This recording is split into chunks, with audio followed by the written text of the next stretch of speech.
Qu'est-ce que c'est bien de vivre au bord du littoral. La mer, les oiseaux, le sable.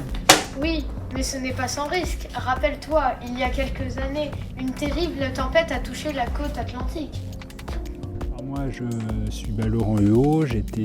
J'habitais à l'époque au bâtiment 16, rue du Comté de Nice, à côté du lac de Portneuf. Dans la nuit du 27 au 28 février 2010, j'étais dans mon lit.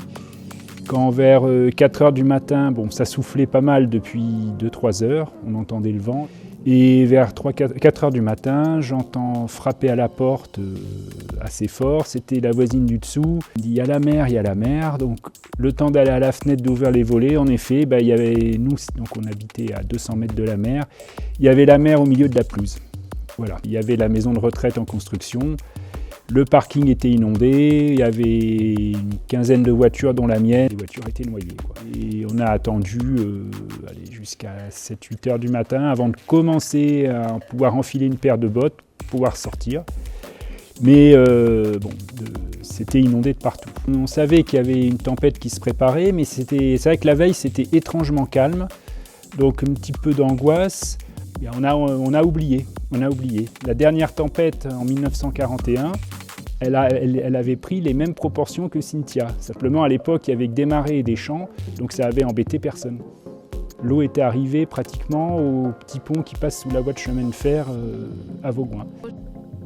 Après ce témoignage touchant, l'équipe des éco-reporters continue son enquête sur la digue de Portneuf.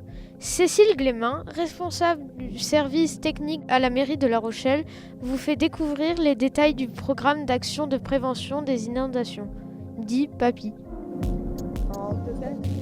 Je suis Cécile Glémin, je travaille à la ville et à l'agglomération de La Rochelle et je suis chef du service risque majeur et sécurité civile. Alors, lors de la tempête Xynthia, la digue qui existait le long du quartier de Portneuf a largement été submergée. Donc elle a été en partie détruite par l'événement Xynthia. Il y a eu ce qu'on appelle des brèches, c'est-à-dire des trous dans la digue, parce qu'elle n'était pas assez haute.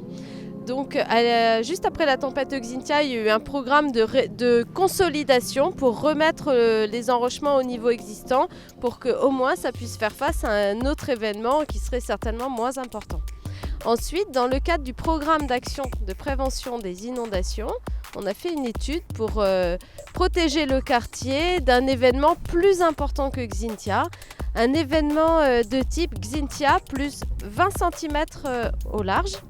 Donc on a conçu cet équipement de type spécifique qui est constitué, comme vous pouvez le voir, d'un double mur. Donc il y a un enrochement qui est plus haut et ensuite un premier mur qui arrête l'eau, un canal au milieu et ensuite un deuxième mur. En fait, l'idée c'est que la houle se fracasse, il n'y a pas d'autre mot, sur les enrochements, qu'elle puisse passer au-dessus du premier mur et être contenue par le deuxième mur. Donc en fait, c'est notre bureau d'études qui a travaillé pour nous, qui a conçu cet ouvrage de type double mur avec un canal. Et normalement, il doit bien protéger le quartier et ses habitants pour un événement de type Xynthia, plus 20 cm en mer. Espérons donc que cette nouvelle digue protégera le quartier de Portneuf le plus longtemps possible. À très bientôt pour une prochaine vidéo.